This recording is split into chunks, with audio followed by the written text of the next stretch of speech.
Alright, so the phrase that I will be reflecting and expanding on is the phrase from the book Animal Farm by George Orwell, which states, "All animals are equal, but some animals are more equal than others," on page 133. My personal thoughts, in a more expanded and detailed way, is that this was just a awfully funny, oddly worded rule, considering that it was a replacement for all 7 commandments that were formerly implied, especially when it was just so strongly indicated through Squealer that the same Napoleon who said all animals are equal, but some animals are more equal than others, also said that he believes more than anyone that all animals are equal, quote unquote, on page 69. And the same Napoleon protested all beings and creatures on 2 legs should be wiped out and removed from all of England, and yet again is the same creature found walking on his hind legs, treating every other animal on that same farm as a slave, just as Mr. Jones did in his time on Animal Farm, which was formerly known as the Manor Farm in the beginning of the book and again at the end of the book. From the moment I read this phrase, it really just clicked, and it made everything make sense. Everything summarized in the whole book almost in that one phrase. I mean, from the reduced ration of food, the forced labor, the killing of their own kind, even, and so many more factors, including the overruling of man, which started all from a vision from a pig. It's just so crazy to think about that this happened in all of this. The overruling of man happened with a vision. Now, at the same time, not really, because it's a fictional book, but it's just wow. And even that, it's from that to the equalization that all animals are equal, but some animals are more equal than others. And you can think about it, and it's just like, how does that work? Because typically it's either they're all equal or they aren't. It's one or the other.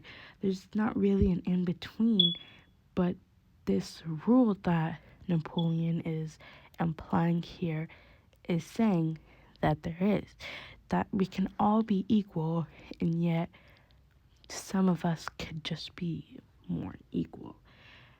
But it's clear that in this case, even though he is stating there's an in between, there is a hierarchy that is in place, which is the pigs and the dogs who are the slave masters, the ones that are coordinating, if anything, ruling and savaging all the other animals on the farm in like this one just small farm, you know?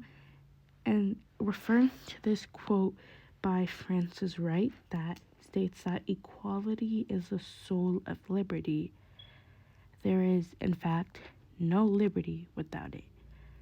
And I really think this is honestly the best, most possible way to explain the phrase taken from Animal Farm in summarization. Like, they connect, and one from fictional and one from a primary and real source, because there was no real equality, there was no freedom, no liberty to do as pleased without a penalty or resulting factor such as death. Now, applying this quote by Mr. Wright into the situation on Animal Farm, anyone could just see how, because there was no true equality, no real impartiality, the animals starved. They mourned day after day. They were whipped and treated as poorly as scum. If anything, chaff, tossed to the side and just used to do the biddings of the pigs and the dogs that are there on the farm. And for what? Like, for the sole purpose that one species of animal may be higher up than another, even though in the very beginning and throughout most of the story, that was not the idea. The idea was for them to be equal, but that's not how it turned out. And so, to me, that is what that phrase meant. It's just, as much as anything, the singular phrase that all animals are equal, but some animals are more equal than others. And I'm saying and repeating this over and over, not because it's my main talking point, but to enforce the importance of this phrase and what I'm trying to get out. It just sums up the story of the book, and it makes its point pretty clear, but really it has its meaning somewhere in there too. Like, it's communicating to the reader just in those short words. And really, that's mainly it. The equality isn't there, but they claim it is.